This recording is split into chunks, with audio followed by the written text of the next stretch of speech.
kami dari kelompok 5 ingin menampilkan video kolaborasi dan negosiasi dalam manajemen keperawatan. Sebelumnya izin perkenalkan, saya Muhammad Afarul Umam dengan akhiran NIM 319 dan teman-teman saya. Saya Olga Sega Firdausah dengan NIM akhir 333. Saya Nasifa Primawardhani dengan NIM akhir 315. Saya Esa Sabila Salabik Ramadhani dengan NIM terakhir 320. Saya Siti Nur Aisyah dengan NIM terakhir 328. Saya Muhammad Asyafullah dengan NIM terakhir 303. Selamat malam. Selamat pagi rekan-rekan.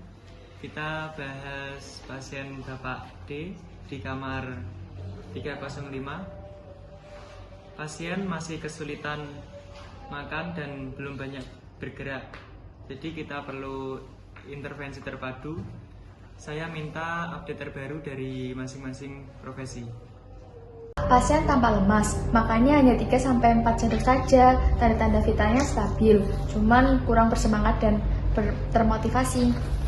Pasien masih dalam fase pemulihan hari kedua pasca operasi. Cairan masih dibatasi, resiko infeksi harus tetap diwaspadai. Kalau intake-nya masih rendah, itu bisa meningkatkan malnutrisi. Jadi kita butuh strategi untuk meningkatkan nafsu makan. Pasien belum pernah duduk lebih dari 5 menit. Ini bisa memperlambat pemulihan mobilitas. Baik, mari kita susun rencana bersama. Kita perlu peningkatan mobilitas dan intake nutrisi, tapi ada batasan medisnya. Mbak Siti, apakah fisioterapi sudah bisa mulai lebih intens? Boleh. Saya usulkan 10 menit dulu, 2 kali sehari. Saya setuju. Saya bisa sesuaikan menu tinggi protein tapi rendah cairan. Mungkin seperti makanan lunak dengan protein padat kayak telur dan ayam cincang. Ya, pastikan tidak terlalu asin untuk menghindari gangguan cairan. Baik, saya dan Mbak Isa akan mendampingi intake output secara ketat. Untuk meningkatkan nafsu makan, saya ingin menambah frekuensi makan dari 3 kali menjadi 5 kali sehari. Ada keberatan? Saya khawatir pasien cepat kenyang. Karena post operasi, bagaimana jika porsi kecil tapi sering? Itu yang saya maksud, Bu Siti.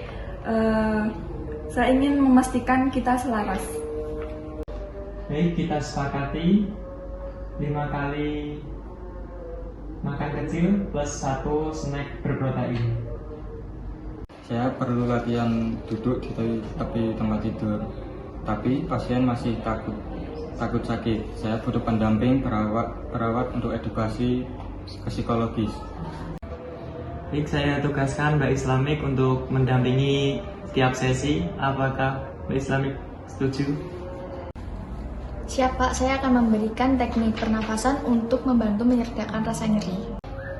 Baik, jadi bisa kita simpulkan untuk yang pertama, fisioterapi bertahap oleh Mas Noab dan Mbak Islamik.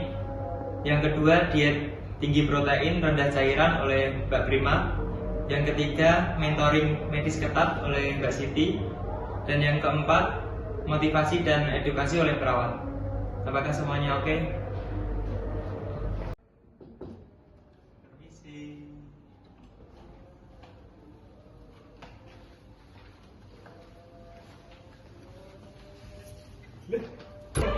Ibu, kami bantu Ibu duduk sebentar ya, perlahan saja ya Bu.